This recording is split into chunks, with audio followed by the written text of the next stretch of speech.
A ver. Carlos Misirian era su nombre, uno de sus muchos nombres, nacido en Chipre. El hombre sentado en el extremo opuesto de la larga mesa de comedor que cortaba lentamente un grueso bistec era Valborg Svensson, uno de sus muchos nombres, nacido en el infierno. Comían en silencio casi perfecto a 10 metros uno del otro en un oscuro salón labrado de profundo granito en los Alpes suizos. Negras lámparas metálicas a lo largo de las paredes difundían por todo el espacio una tenue luz ámbar. No había sirvientes, ningún otro mueble ni música, solo Carlos Misirian y Valborg Svensson sentadas en la exquisita mesa de comedor. Carlos cortó el grueso trozo de carne con un cuchillo muy afilado y observó cómo caía a un lado de la rebanada. Como al dividirse el mar rojo, volvió a cortar, consciente de que el único sonido en este salón era el de los cuchillos dentados cortando carne en la porcelana, partiendo fibras. Extraños sonidos si se sabe escucharlos con atención. Carlos se puso una rebanada en la boca y la masticó firmemente. No levantó la mirada hacia Svensson, aunque era inaudible. Un minuto. En total, 163 palabras. Sorprendidos, yo también. A ver, Espérate, una, dos, ya.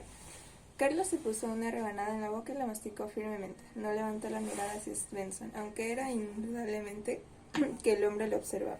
Lo veía en el rostro, la larga cicatriz que tenía en la mejilla derecha, con aquellos ojos negrísimos.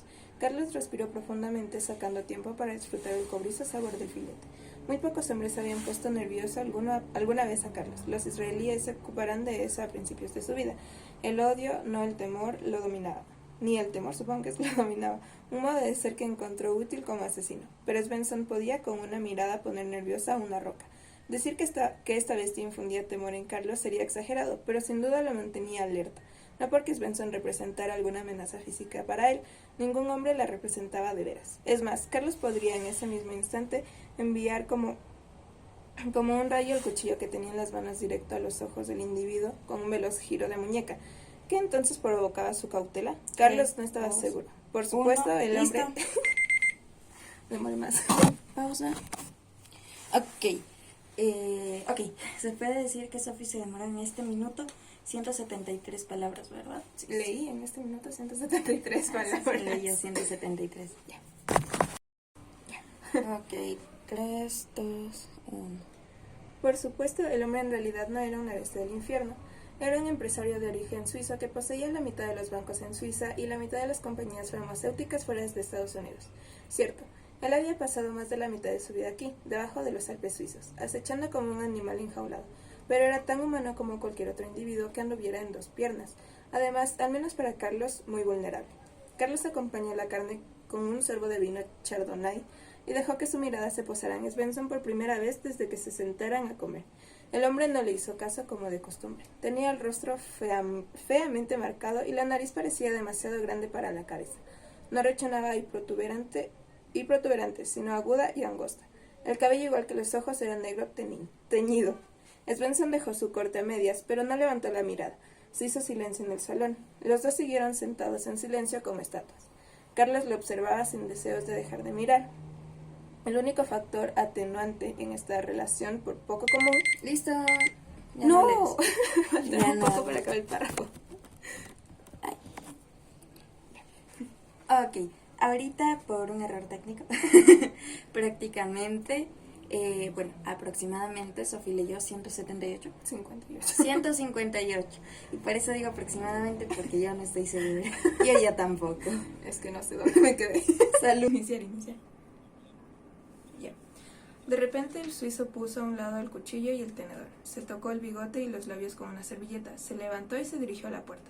Se movía lentamente, dando un cierto cuidado especial a la pierna derecha, arrastrándola. Nunca había ofrecido una explicación por la pierna. Svensson salió del salón sin lanzar una sola mirada en dirección a Carlos. Carlos esperó en silencio un minuto, sabiendo que Svensson tardaría todo ese tiempo en recorrer el salón.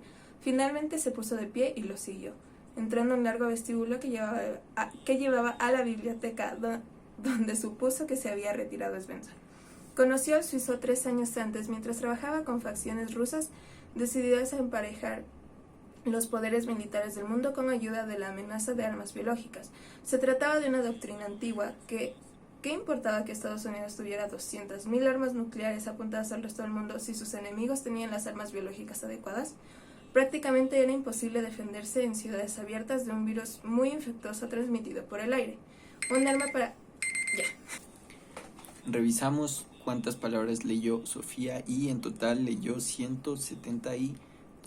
177. Ya. Un arma para poder dar rodillas al mundo. Carlos hizo una pausa ante la puerta de la biblioteca antes de abrirla. Svensson se hallaba ante la pared del vidrio observando el laboratorio blanco, un piso más abajo. Había encendido un cigarrillo y estaba envuelto en una nube de denso humo. Carlos pasó al lado de la pared llena de libros empastados en cuero, levantó una licorera de whisky, se sirvió un trago y se sentó en un elevado taburete. La amenaza de armas biológicas se podía igualar fácilmente a la de armas nucleares. Estas podrían ser más fáciles de usar y quizás más devastadoras. Podrían. En su tradicional desprecio a cualquier amenaza, la URSS había empleado miles de científicos para desarrollar armas biológicas, incluso después de haber firmado en 1972 la Convención de Armamento Biológico y Tóxico. Todo desde luego por supuestos propósitos de defensa. Tanto Svensson como Carlos conocían íntimamente los éxitos y los fracasos de la antigua investigación soviética. En el análisis final, los supuestos supermicrófonos ocultos que habían desarrollado no eran tan super, ni siquiera de cerca. Eran demasiado... En esa oportunidad, Sofía leyó 209 palabras.